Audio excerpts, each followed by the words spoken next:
ایک بہت ہی خوبصورت سے جنگل میں بہت ہی پیارے پیارے جانور رہا کرتے تھے۔ وہ سب ایک دوسرے کے ساتھ بہت ہی اچھی طرح دوستانہ ماحول میں رہا کرتے تھے۔ اسی جنگل میں 3 دوست بہت ہی پیارے سے رہتے تھے، جو کہ ایک خرگوش، ایک گرہلی اور ایک ہرن کا بچہ تھا۔ وہ تینوں آپس میں بیٹھ کے باتیں کیا کرتے تھے، اپنی ساری باتیں ایک دوسرے سے شیئر کیا کرتے تھے، اور ہر جگہ ایک دوسرے کے ساتھ سیر و تفریح پہ جایا کرتے تھے۔ انہیں ایک جگہ ایک تتلی ملی، وہ اس کے ساتھ بہت ہی اچھے طریقے سے کھیل رہے تھے۔ ہر ٹائم یہ تینوں ایک دوسرے کے ساتھ ہی رہتے تھے، پورے جنگل میں شور شرابہ مچایا کرتے تھے، تمام جانوروں کو اپنے کھیل تماشوں سے خوش کیا کرتے تھے، تنگ کیا کرتے تھے۔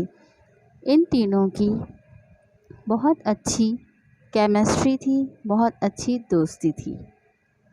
پھر ایک دن ہرن کے بچے کو اپنے ساتھ ایک اور ہرن کی یاد آئی، جس سے اس کی دوستی ہوا کرتی تھی۔ وہ ہرن اس دوسری ہرن کی بچی کو اپنے ساتھ اپنے دوستوں سے ملوانے لے آیا کہ وہاں دیکھا تو ایک بندر ایک درخت کے اوپر الٹا لٹکا ہوا تھا اور ان لوگوں کو کھیل تماشے دکھا رہا تھا۔ یہ چاروں اس بندر کے بچے کو دیکھ کر بہت ہی ہنس رہے تھے، بہت ہی کھیل رہے تھے۔ جنگل کا موسم ماحول بہت ہی خوبصورت تھا، بہت ہی خوشگوار تھا۔ یہاں کسی کو کوئی ٹینشن نہیں ہوتی تھی، کوئی ایک دوسرے سے لڑتا نہیں تھا، ہر وقت پیار کا ماحول رہتا تھا۔ ان تینوں کی دوستی دیکھ کے جنگل کے تمام جانور بہت ہی خوش ہوا کرتے تھے، حتیٰ کہ یہاں جو ایک شیر کا بچہ تھا وہ بھی چاہتا تھا ان لوگوں کے ساتھ دوستی کرنا، لیکن یہ تینوں ایک دوسرے کے علاوہ کسی اور کو دوست نہیں بناتے تھے، بس سب کو مل کر تنگ کیا کرتے تھے۔ پھر اچانک ایک دن ہرن کا بچہ ایک طرف بیٹھا کچھ سوچ رہا تھا۔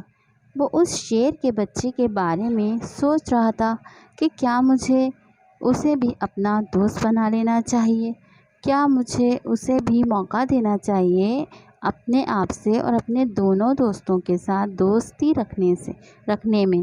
ویسے تو وہ شیر کا بچہ ہے، ایسا نہ ہو وہ کل کو ہمیں کھا جائے، لیکن پیارے بچوں، ہمیں آپس میں سب سے دوستانہ ماحول رکھنا چاہیے، سب سے دوستی رکھنی چاہیے اور آپس میں مل جل کر ایک ساتھ رہنا چاہیے۔ یہی سب سے اچھی اس دنیا کی بات ہے۔ وہ جنگل اسی وجہ سے بہت پیارا تھا، کیونکہ وہاں سب خوش ہو کر رہتے تھے، اور ان تینوں نے اس شیر کے بچے کو بھی اپنا دوست بنا لیا۔ اب وہ چاروں مل کر خوب شرارتیں کرتے ہیں، پورے جنگل میں بھاگتے پھرتے ہیں اور سب جانوروں کو پریشان کرتے ہیں۔ اب ان چاروں میں بہت اچھی دوستی ہو چکی ہے، تو پیارے بچوں، ہم سب کو ایک دوسرے کے ساتھ بہت اچھے سے دوستی رکھنی چاہیے اور ایک دوسرے سے بہت بہت پیار کرنا چاہیے۔